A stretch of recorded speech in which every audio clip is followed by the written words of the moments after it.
Welcome to the Casual Adventure Notes podcast, the CAN podcast, lazy, easy listening about little life adventures. And lessons. I'm Doz. And I'm Devy.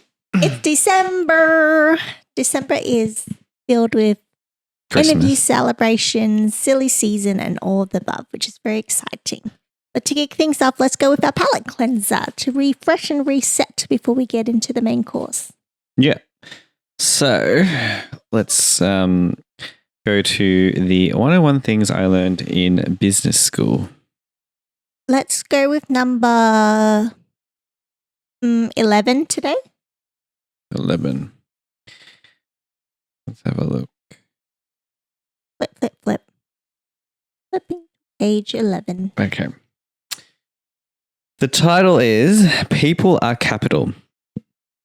Intellectual capital is property, information, and in-house knowledge of technology, materials, processes, and markets useful to an organization. Human capital consists of talent, skills, knowledge, and among employees. Social capital and cultural capital refer to established human relationships, both internal and external to the company, that create and maintain value. Brand equity is the additional value a brand name adds to an otherwise equivalent good or service, allowing a company to charge a higher price. Institutional memory is unrecorded collective knowledge, technique, tools, values, priorities, etc. developed in an organization over time. It outlasts the employees who first developed it, as long as there is significant overlap between outgoing and incoming employees. And then on one side, it has a picture of physical assets, which are tangible, measurable, e.g. cash, real estate, equipment, inventory, and symbolic assets, which are more intangible and abstract, e.g. social relationships, goodwill, a brand, influence in the industry. I think that makes sense. It's just saying that, actually, tell me if I've interpreted this correctly. So in business, it's not uncommon for people to put down as capital or stuff like physical, tangible things. But people are technically also an asset. Is capital the same as asset? Capital yes. is, yeah? Yeah. Yeah, and it's just suggesting that people are also important to a business. Yeah. I think in accounting terms, a lot of businesses, organizations will record assets as, property they own. And when I say property, it could be like a building or land. And then there's things like brand. Like sometimes they'll value the brand, which is an intangible because you can't really see it, but it does exist, and it is, it's sort of a key asset of the company. So think about Coca-Cola, Coca-Cola, there's a whole bunch of other soft drinks that do cola-based drinks, but Coca-Cola has the sort of market dominance and it's recognizable. And so I think their most valuable asset is their brand, because people, when they think of cola drinks, go to Coca-Cola. And then, yes, your kind of point around people. I don't think people and their skills and what they bring to the company, I don't think that's technically measured at all if you look at through financial reports of an organization. But, those are the drivers of what makes a business successful. That's why you have a lot of people where they've got maybe established relationships with contracts and stakeholders. And what might happen is, if they left the company, all those stakeholders, get lost, or those clients, because they might then want to go with that person to their new company or something like that. What was the point of that 101 thing? I don't know. I think I was trying to explain this. I was trying to explain to you the difference between, firstly, tangible and intangible assets. Yeah. Capital. And then, because intangible and tangible assets are, they are actually listed in financial reports, when you think about a company's assets, liabilities, equity, etc. And then there's the thing that the book talked about, which is not measured at all or recorded in terms of, your standard accounting sort of 101, but they are very much core to the business. Yeah, that makes sense. It's actually quite fascinating. Like as businesses mature or organizations mature, there's like more structure where they do actually need to report on that stuff. And it's really interesting how they approach it to actually capture that type of information. Because I learned that something that I really, really hate are timesheets. I hate logging hours to projects and just doing timesheets when you're doing work. I don't know why. It's just such a like, what's the right word? Bureaucracy type. Yeah, bureaucratic. Type of bureaucratic type tasks. Like it's just the least important thing when you're doing your job every day. And it feels like it should be an easy task. I remember every time I've worked where I had to do timesheets, everyone always says to you, just allocate 5 minutes at the end of the day and just go through your day, make it easy for yourself. But it's like so much harder to actually fit in. And it's really interesting because I know why they do timesheets. It's in order to like do those reports, to like allocate it to like certain investments and stuff like that and figure out like the cost of how much certain deliverables take. But oh God, the admin. Yeah, the timesheets are very, they're more around your like manufacturing, hospitality sort of based roles.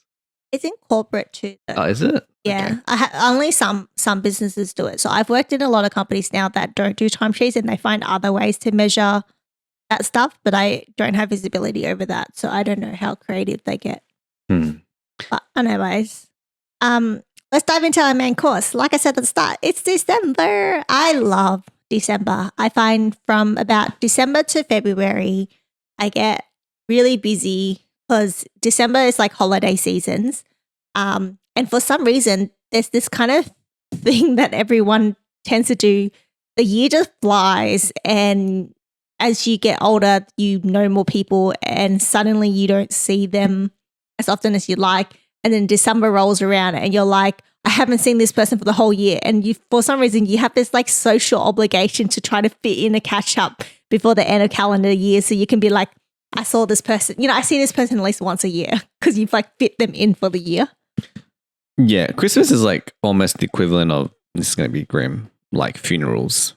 They're like a event where people that you would normally never maybe not see because of how busy your life is during the other 11 months of the year, but then you make that time to go see them.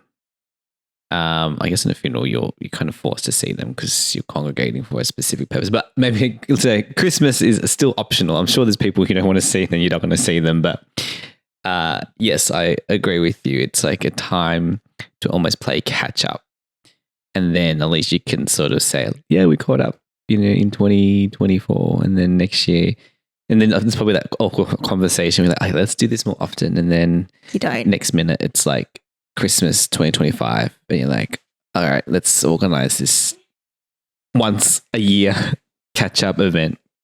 Also, just want to call out, it's not just Christmas. Not everybody celebrates Christmas. I think it's just like I think in general though, December becomes a busy end of year celebratory kind of event in the year.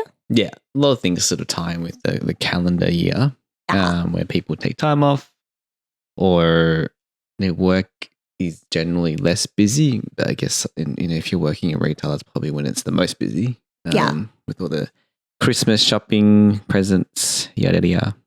Yeah, and I do celebrate Christmas more, using it as a reason to catch up, and I like the festivities and the novelty that comes around Christmas, but I probably don't celebrate Christmas in the traditional sense, like the whole religious meaning behind it.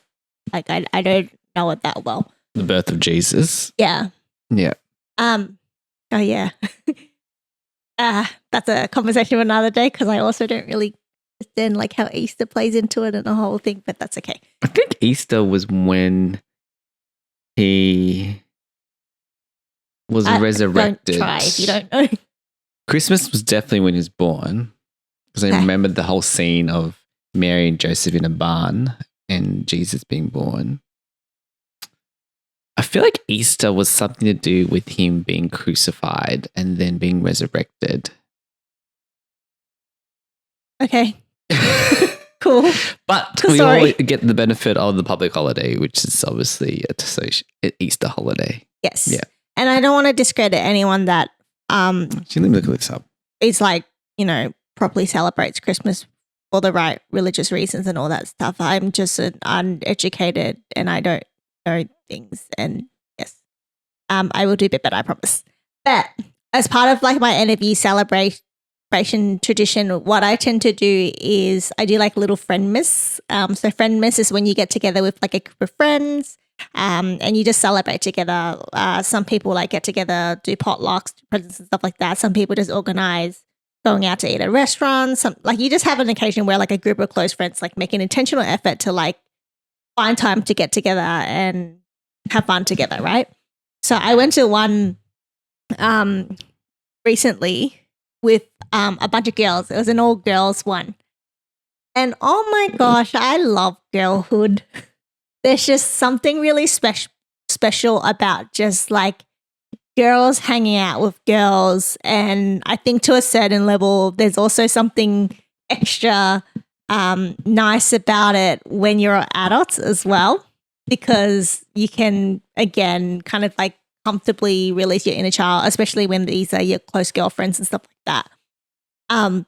But we went out on one of the evenings, and originally it was just supposed to be like dinner and chill, maybe have a few drinks if you were up for it, and then like just call a night. And that was already going to be like a lovely thing. And there's just something about when girls get together, we're going to be extra. So we all got a little bit dressed up a little bit more than we would usual for a casual dinner. We would wear like outrageous things that we normally would, like giant heels, more full of makeup, like crazy headbands, like all that good stuff, which is really nice and fun because you're not dressing for someone else. You're dressing for yourself and your girls. And then we kind of just like felt like we were reliving our youth, because on top of just dinner, we're like having so much fun and we're like, oh, let's like keep hanging out. Like maybe we can find a bar or do something. And this particular group of girls, we love karaoke. So we went karaoke. And karaoke is extra fun when no one in the group can sing. It's still fun if someone can sing in the group. But like there's just something about like, again, being around like people you're really comfortable with to do something that would normally be embarrassing, but it's like not embarrassing in front of this group of people. It's just like you're goofing off and you're hee-hee-ha-haing together. Being drunk or having liquid courage probably helps the situation. It does, but not everyone drinks. And it's just, I think that's kind of the point. The point is like you're so comfortable around these people that you don't necessarily need those extra things to. But you did drink that evening. Me personally, yes. Yeah. But not everyone. Okay. That's my whole point. My whole point is like there's something about being comfortable with other people that like allows you to do things that you might not normally do in front of others. That's true. Yeah. That's when you know those are like your true homies. It's just trust. I think you just build trust with these people. No one's going to judge you and you can just be your true, authentic self. And they match your freak in some cases. In a way, yeah. Like I don't know how to frame this without making myself sound bad. But sometimes you say things behind closed doors, even if you don't really mean it or believe in it, but you talk unfiltered and a little bit troll with like the people you're closest with because they know you don't mean it. They know you're joking and all that stuff. And it's like these people are the people that you trust and you know they won't judge you because they know like at the end of the day who you really are. Yeah, I think we had this discussion where you feel comfortable to be mean to each other, but no, it's not coming from an actual, mean or what's the word I'm trying to think of? Like nothing sinister around saying, calling people names or something like that. It's just sort of like a kind of a cute pet sort of, back and forth. Yeah. I don't know what it is. I guess it's kind of like the theme of comedy in general as well. Like comedy always blurs the line of something that's like very wrong and offensive, but also kind of pointing it out and making it funny. That's the whole point of comedy, right? Yeah, I mean like self-deprivation comedy. Yeah, but I meant in general. Like that's why you can have conversations with other. Like this, I'm sure there's a psychology behind I feel it like that I don't sometimes know there's a about. line that's crossed. Maybe it's when with people that you think you might have been close with, but you're not. Where sometimes they say certain things that are disguised as jokes, but they actually really mean it. So, they might make a joke about your appearance or something, but then, You're not that tight. What's that? Like you're not that tight. So you're like, I don't really know what you really think. So although sometimes there's always a person, or there's sometimes a person in the friend group that like takes the joke too far. Or like, when they say something they actually mean it and it's not like supposed to be, it's been disguised as a joke and something funny, but truly like that's what they think about you. Or they're trying to be mean, but they're like, and then when you like maybe pull them up on it, they're like, oh, it was just a joke. And that's sort of how they get away with it. I feel like, I don't know what the actual quote is, but it's like, once is an accident, twice is coincidence, and 3 times is it's intentional. There's a nicer way to say that, but the idea is like if someone's pattern of behavior or comments and stuff like that is like ongoing but there isn't like something else to kind of mediate that or for you to know who they are, then it starts becoming like, so if you have that quotation mark friend in your group and they're known as your only interaction with them is them always being sarcastic about your appearance, for example, and you don't have any other interaction with them and you've like called it out once or something like that, but then it keeps happening. I think after a certain amount of time, it's not a joke anymore. But then sometimes there's like a recurrent joke in the group and then everyone accepts that, oh yeah, that's just the standard thing. But then that obviously extends more than 3 times. Like maybe it's like you said, it's depending on the person it comes from and your relationship with them. Yeah. Because if it's multiple times, but it's like you're the butt of the joke, but you know what it is, you don't take offense to it, there's no ill intent, then that's fine. Oh, yeah, I do sometimes I do pause and overthink about that because there is kind of like always like one person in a group or something like that tends to get like bullied, but in a funny way within the group. Even if they know it or they don't know it. And I actually do sometimes overthink and I'll be like, I don't know if they know that this is a joke. And I don't know if like they're comfortable enough to be the butt of the joke. Yeah. And then they're too shy to call it out if they're uncomfortable. And I do actually overthink that a lot. Well, then maybe in that circumstance that the other people, have to be a little bit more PC for a period before they realize, oh yeah, this person like gets it, and then they can make that joke.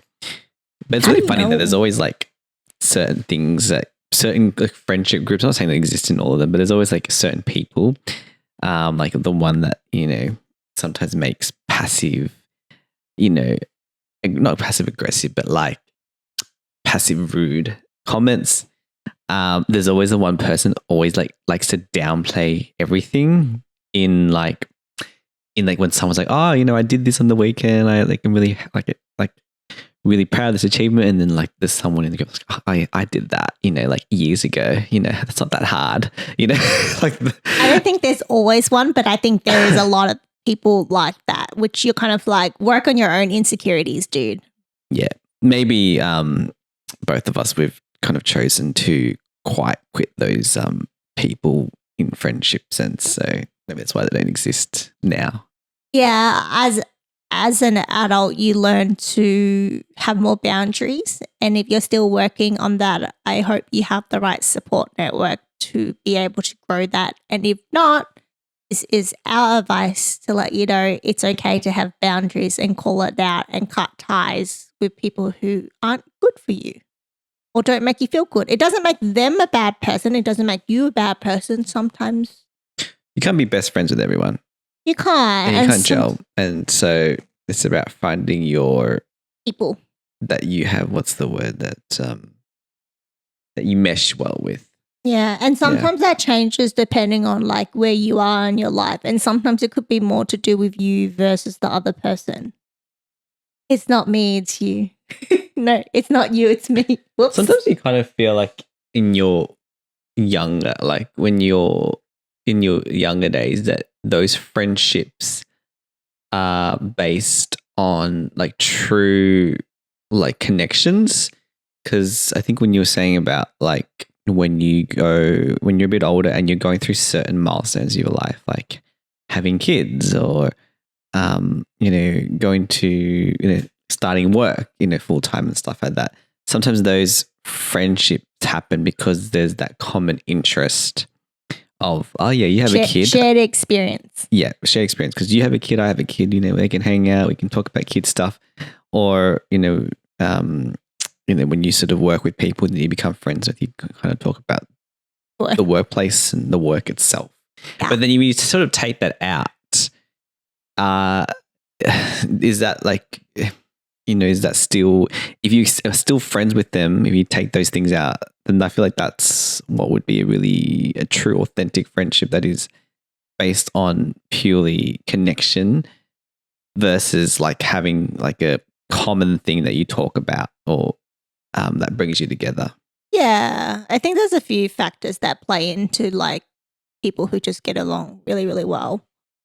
I can't list them all because it's quite deep, but also at the same time, common interests also create long-lasting friendships. So I'm not saying one is better than the other. I'm just trying to like explain the dynamics of friendships and how they, materialize and yeah.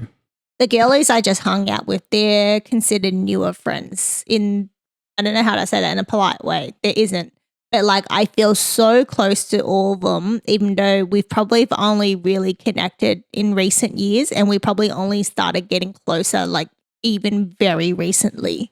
And it kind of happened just like naturally and organically. We found common grounds through like small talk, and then we realized, wait a minute, like we actually get along, and then we hung out more. We realized we like each other's company, and then it just kind of became a thing. But speaking of like sometimes having someone that's like the butt of the joke in a friendship group, I brought like a friend to this girly catch up. So it was kind of like two groups or actually it was three groups technically, like three core groups, like each of our friends within people who attended like brought some people as well. And we all kind of came together by accident. Like it was kind of just a thing. And the girl I brought happens to be like commonly the butt of the joke in the group that we hang out with. Why is this person the butt of the joke? Is it just their personality? It's like their personality, and I think they can take it. Or what do you mean? Sometimes I'm also the joke. Like it depends, but I'm saying like it's not uncommon for her to be, and I think she's okay with it. We should ask her next time. Well, actually, so this is why I brought up the overthinking thing, because I actually just thought about it recently because of this circumstance. Like, to a certain extent, she is. I think she was aware.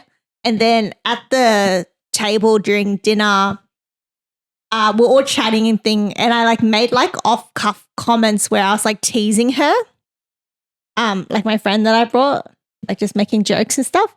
And then my other friend, who's like in a different group, goes, "Why are you so mean to her?"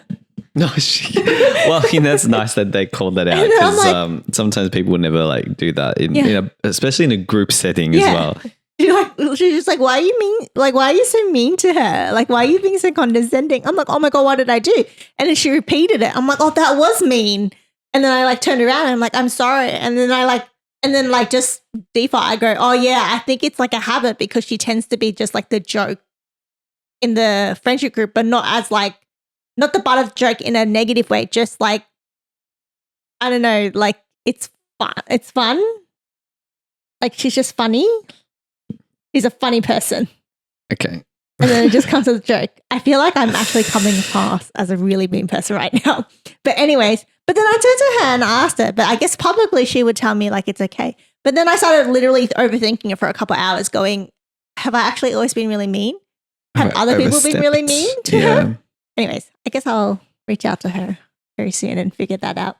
That's actually nice though that person called it out, because a lot of times people don't call out things. They just kind of ignore it, let it slide. Or they do it in private, like where they sort of, pull the person and be like, oh, are you okay? Like, were you offended when this person said this or something? Yeah. But yeah, we always, it's always good to have that person in, because sometimes like you said, you wouldn't have known. Otherwise. You didn't think it was if no one said anything. I didn't even think about it. Yeah, so it was until someone called you out, then you had second thoughts. But at the same time, are you close with this other person that you made a joke? Okay, well, that's fine then. Yeah. It's equivalent of like someone making, like for example, anyone who's a regular listener to this podcast would learn that I can't pronounce a lot of words. And a lot of my close friends knew that about me. A few friends learnt that about me through listening to this podcast, but a lot of my close friends already knew that about me, and they'll make fun of me like whenever I like say the wrong things. The other day, someone literally called me out, like was making fun of me, not call me out, sorry, like just like making jokes about me meshing two expression together. Like what? Expression. Like two like common quotes. Let me think of one now. Oh, like you had two in your mind and you confused it for one. And then you said like one's like, you're a sight for sore eyes. No, that I said it wrong already. As in, you said you're wrong. No, did I say it right? I haven't heard that Anyways, literally it was that circus. I mixed up two expressions that was to do with eyes, and I mixed the two words together, and the person's like, just like repeated it, like repeated what I said and was like laughing. So that's like teasing me, right? But like, I'm fine with stuff like that. Yeah, yeah. Or if I mispronounce things, like they'll make fun of it and they're like, Doz, explain that again to me. What does that mean again? Say it again, blah, blah. And I don't get it. Like, I don't get offended. But I can see how like maybe in a different scenario, someone would be like, why are you teasing her? She doesn't know how to pronounce it. Yeah. Like you should actually just tell her how. Yeah. But there's also people that are just a bit more sensitive and they just don't like being made fun of in general, in any circumstance. Anyways, I think this is a good lesson to check yourself. Even if you think you're like joking around and you're hee-hee-ha-ha-ing, maybe it's not hee-hee-ha-ha-ing. It's good. It's good to call out other people so then they can self-reflect, and it's also good for you to remember to self-reflect like I am doing right now. And I will reach out to people to make sure that they are okay. Where was I going with this? Oh yeah, same girls group at dinner had that self-overthinking moment about if I'm actually a bully and a mean person, and if I am, then I need to fix myself.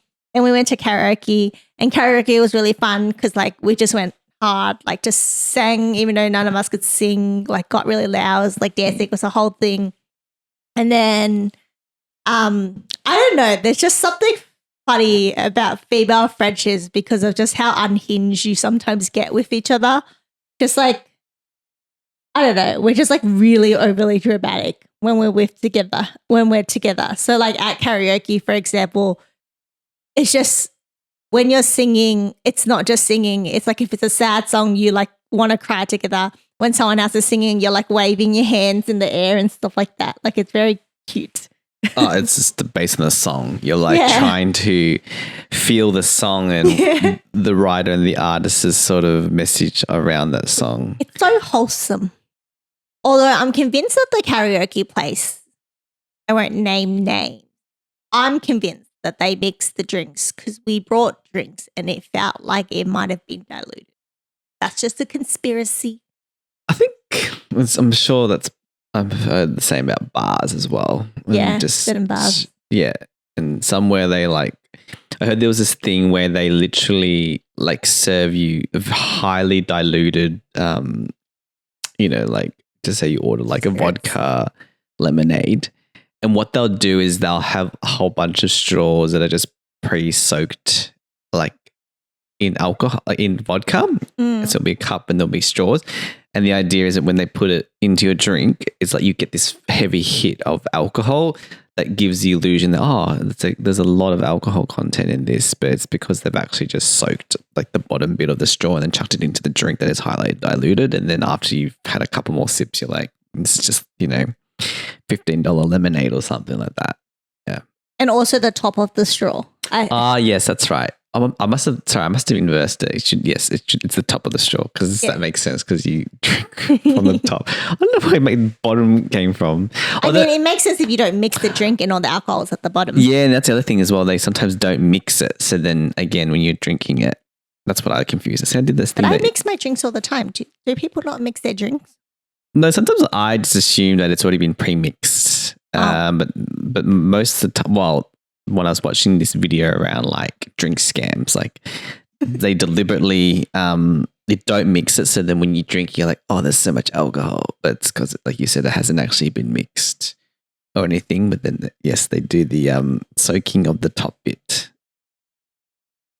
Speaking of drinks and beverages, so there's a trend at the moment where there's like less and less people drinking alcohol. And there's so many cool options out there now to like not have to drink. And it's like, it's so much better, I find. Like I find now, compared to when I was younger, there was not much options to go out and you always felt peer pressure to consume alcohol to like fit in. But now there's like so many options for you to choose to feel like you're still drinking as part of the group, even if you're not consuming alcohol, whether it be because of health reasons or just because you don't want to, right? Yeah. Like I felt like part of the pressure always came from like not feeling cool with your like cup of water while everyone else was drinking their mixed cocktails or whatever. Yeah, it was alcohol-free drinks. I don't think were very common, or I didn't think they existed. Or they weren't as cool. Like cool, have an orange juice.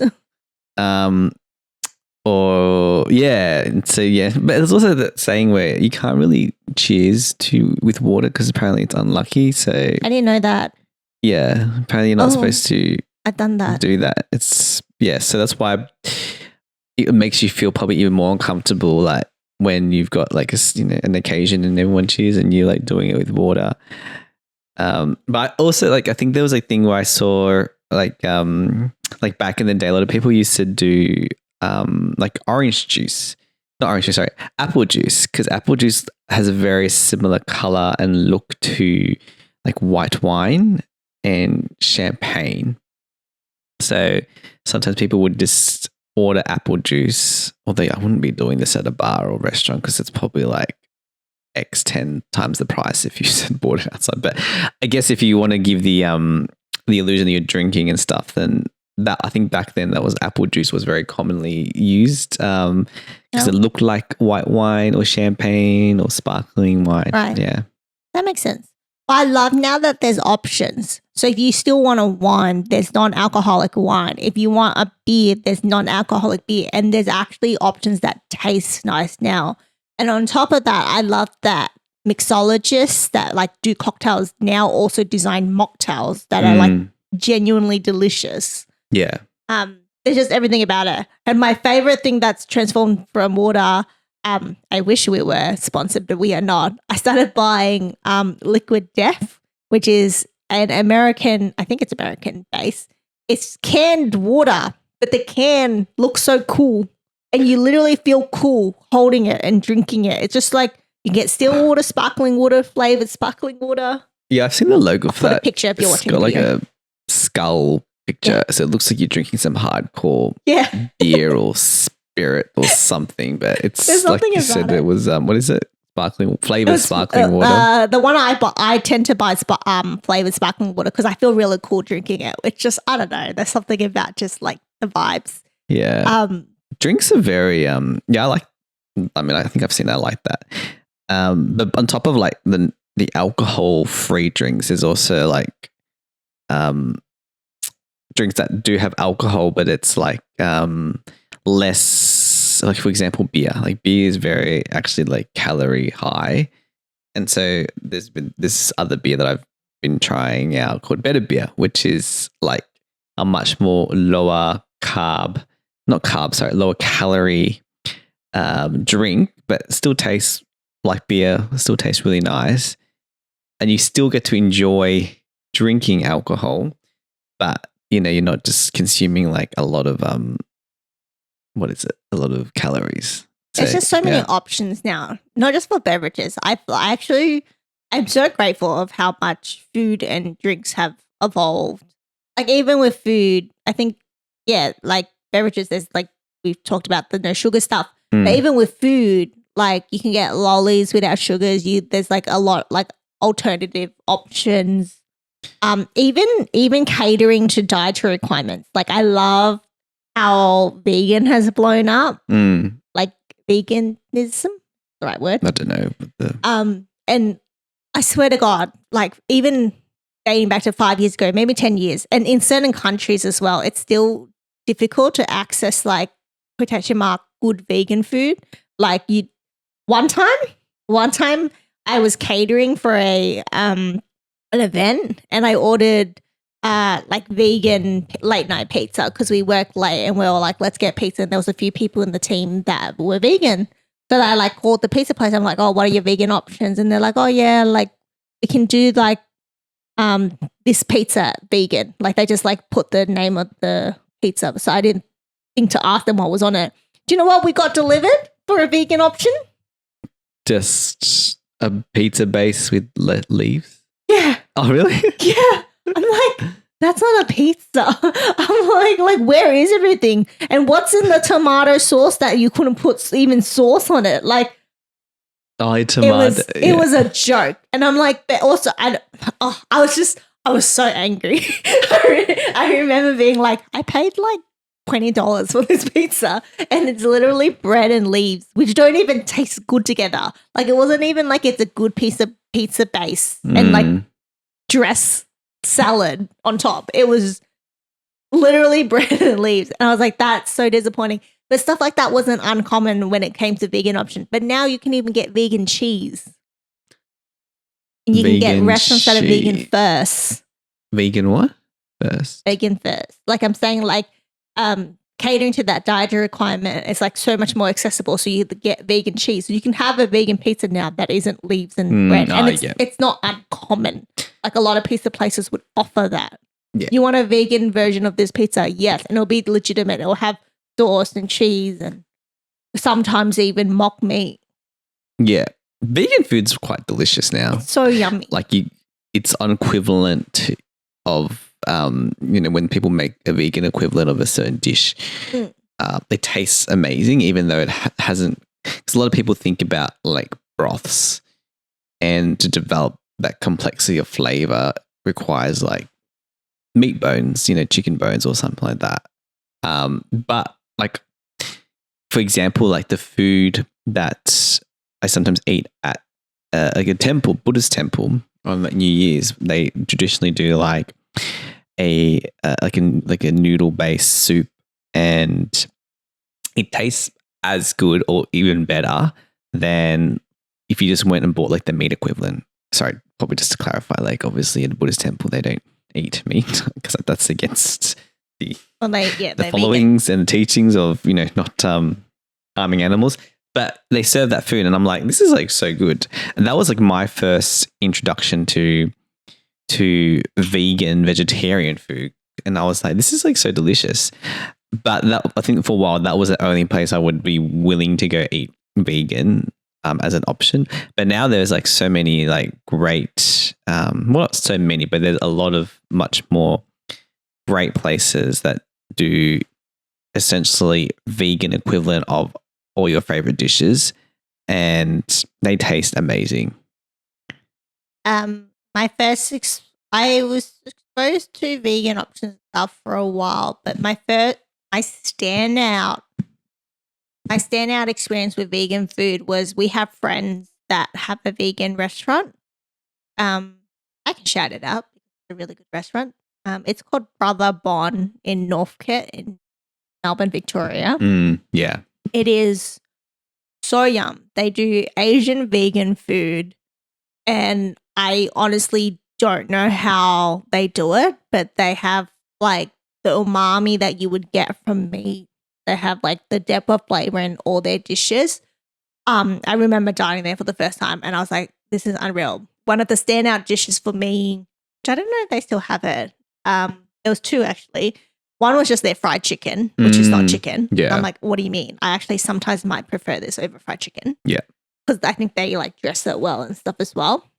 But the other one, which I think it actually caught me by surprise for more than one reason. It was a bao, but it was deep fried and it was like supposed to be an Asian burger.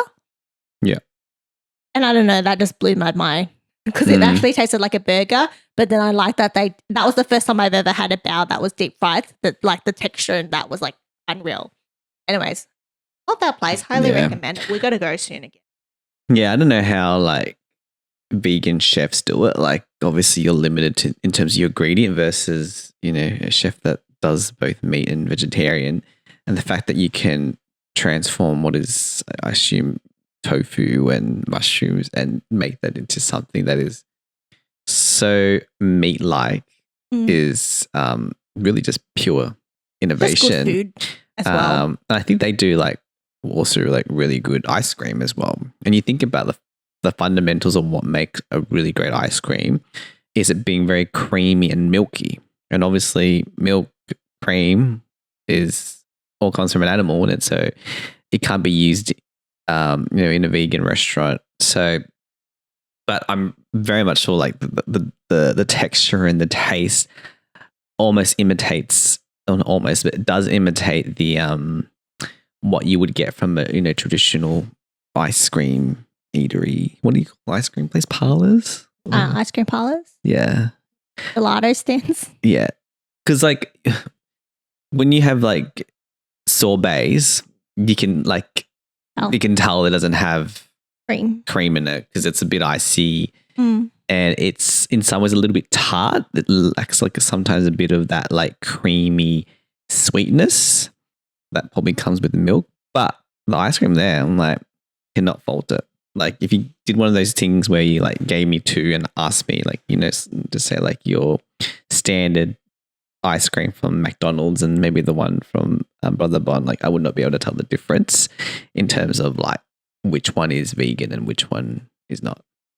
Yeah, we're not being biased because we know them personally. Like we genuinely like it. This is coming from me, whose parents owned a butcher shop. So I think I grew up eating meat with everything. Put meat in our salad, Ate meat all the time. So the fact that I would happily eat their food for a whole, days on end and not miss meat, it's kind of the stamp of approval. I'm also a very picky eater, like super picky. Wow. Yeah. Yeah, it's good. I forgot where we were going. I forgot what my original thing was. Yeah, I don't know how we talked about where the topic of vegan food came. I know, but honestly, now I'm a little bit hungry. that might be actually a good cue to jump to our next segment, which is our dessert. I think we've already shouted out a few things, but dessert is an intentional moment that we like to take to appreciate the sweet moments of our life. So we're essentially practicing gratitude. Is there anything else you or I want to add extra to something that we haven't already kind of acknowledged or emphasize on something maybe? No, I think your point around, this period being a really great opportunity to catch up with family and friends, I sort of appreciate it. And it's, if you only see them once a year, at least it has happened and you've sort of caught up. So yeah, I kind of appreciate the month of December, not because of Christmas and presents and stuff like that, because I'm at that age where I don't really care for that stuff, because if I want something, I'll just get it. Don't have to wait till December. But I just appreciate the opportunity that it provides to connect with people that you might have not been able to catch up with because life is busy and time goes fast.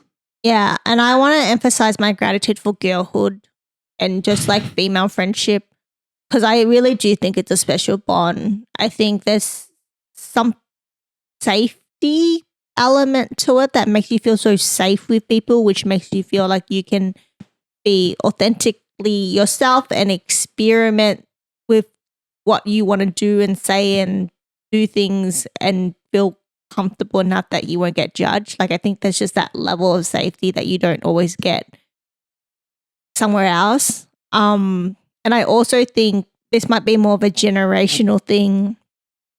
No, actually, it might be a systematic issue. But I do feel like women sometimes get pit against other women growing up a lot, maybe even as adults. Happens like so much in like the media. With, like they pit you against each other, which is like really unfortunate. Yeah. And sometimes you're just exposed to that all the time that sometimes you forget that you should be on the same side. So I think when you do rediscover or discover your girls again, there's something special, and then you just suddenly feel bad that you've wasted so much time. Really nice. It makes you. Whenever I leave a hangout with like my girls, I just feel so full. Full because you ate dinner. Full from the love of sisterhood.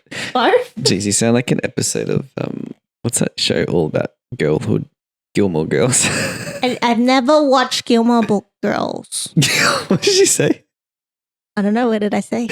You said Gilmore Girls. I didn't watch Gilmore Girls. It's a show back in the... I never watched it as well. I watched Gossip Girl, which is about girls pitting against each other. Yeah, I don't think Blair Waldorf is the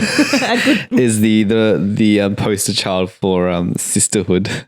If anything, she's probably the opposite. I think that's why I really loved when Frozen first came out, however long it came out. What year did Frozen come out? Frozen. No, about the two sisters and... Frozen came out in 2013. And I remember watching that. I was like a grown-ass back then already. So I shouldn't really be watching movies like Let's that. Be honest, you probably still watch I do. I Disney love films now. One of my favorite movies, How to Train a Dragon. So that probably says a lot, which I heard is becoming an in real life movie. So that's exciting. But I remember watching Frozen, and I think every kind of like Disney type films about princesses and those type of characters before Frozen, it was a romance story, a love story about a dude saving a girl because it's based on like classic fairy tale storylines. Mm. And like even the newest stuff, like a couple years before that, it was like Tangled, which is also one of my favorite movies, by the way. It is based on Rapunzel, so it kind of makes sense why it was what it was, which it still involves like a dude saving a girl and then falling in love and stuff like that. So it was kind of refreshing when Frozen came out, and it was about sisterhood before anything else. So there was no love interest or love ending, fairy tale ending where they get married and live happily ever after. No, the main storyline was about sisterhood. Like there was a side plot where one of the guy and one of the sister like are kind of like each other, but they barely focused on it. Like they don't get together at the end and stuff like that. Didn't he have like a hidden agenda or something? No, that was the first guy. So it's quite funny because like it almost points fun at that romance stuff because there's this guy that has malicious intention and like does all the Prince Charming things to make one of the sisters fall in love, who's a princess. So you're like, it's a love story. It's going to be like something about them, and then it doesn't. Like he becomes like he's like villain, and then it's about saving this sister. So Disney just broke their own mold. Yeah, pretty much. That's actually also why I like Shrek, because like. Oh yeah, there's more it's more than just the romance. But the fact is like they had the Prince Charming featured like in a couple of the movies, and like she didn't end up with him. She ended up with an ogre. An ogre? Is that what Shrek is? Yeah. Yeah. Yeah. Yeah. It's still a romance, but I agree. Like Shrek didn't follow the typical storyline. So, and that was ahead of its time. Shrek. Also, it's like how many movies? I think there's like it's too many. I haven't seen them all. The first Shrek was 2001. But how many movies have there been? And how many Shrek movies are there? I feel like there's 4. There is Shrek 5. 5? Oh no, 5 is coming out. Shrek 5 is coming out in 2026. Okay. So I remember Shrek. 2, 3, 4. Watching Shrek 4. Do you?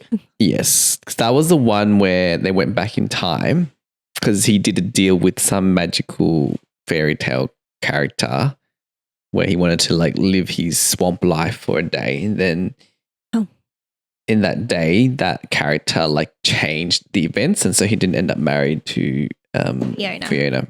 It's a good one, actually. I haven't watched that one. There's also a lot of Toy Stories.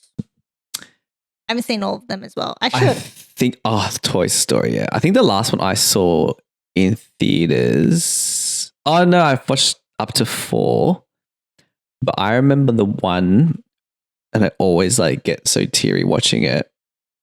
This is, I guess, a spoiler, but it's the been one out for too long. It's not a spoiler. Yeah, that's true. It's the one where they all end up going to live in that like daycare center. Do you remember? And then there's that like fuzzy purple bear that's like sideline evil because he's got like his own sort of issues.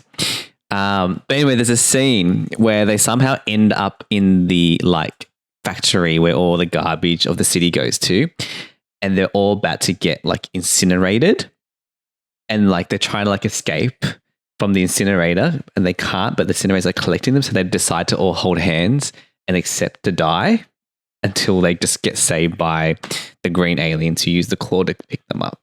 I've always been watching that scene and like getting so teary because I'm like, they all decided to hold hands and accept death. And I was like, oh my God. It is very sad. I'm like, I watched that as like an adult. I was like, if I was a kid, I'd be bawling my eyes out if I watched that scene for the first time. I think it's sad in general, but I think Toy Story plays a special heart in a lot of adults because it was our childhood film. So it's like has a level of nostalgia. Yeah, because the first one came out back in the 90s. Yeah. That purple bear is named Fuzzy. Lotso? Oh, Lotso, yeah. Ugh. He's so popular in like Japan and Korea, like him as a character. Like, maybe because he's just fluffy and looks. They license him for like everything. There's so much merchandise. Oh, really? Versus yeah, I see it everywhere. Like Woody and Buzz Lightyear. Yeah, okay. He's like the new favorite. Although, like sometimes side characters end up being more popular than the protagonists and main ones. That's true. You know, it's like in Hunter x Hunter. Well, I guess all of them are kind of main, but like everyone really likes the creepy clown Hisoka, despite his questionable, preferences on whatever. I actually think it's very common in anime for people to favor the side characters. I think like because in manga, sometimes they do like character votes, like favorite characters of the year and stuff. And 1, 2, 3s are always like not the main character. It's always like their best friend, their side character and stuff like that. Like in Naruto, it wasn't Naruto. It was like Sasuke. Sasuke was the favorite and he was like the side character. In One Piece, it's not Luffy. Chopper. It's like Sanji and Zoro and Nami and stuff. Like it's all the side characters. And I think that's actually a common trend in anime. And I don't know why. I think side characters are just maybe because they're more mysterious because you don't. It's more depth. They don't go into the depth of it, so people like the person like they're like, oh, this is like this mysterious. We don't know everything about him. I don't know, but actually, like in Death Note, like my favorite character was Light. Like I loved Light, and he's main, yeah. Although people also liked Al. But he was also main as well. Well, I guess you could argue he was the second main, so he's also not. But I'm like, wasn't like a lot of people like obsessed with Misa, yeah. But she was also main as well. I guess they were all main. She's not that main. She becomes more main later. Yeah. But she's still not the main protagonist. There is like is there like a spin-off episode or something like that about her? I can't. Or maybe that was just the movie version. Oh my God, it was so long ago. I know. But Light was definitely the protagonist and the main character, and he was my favorite in the whole series. Yeah. Yeah.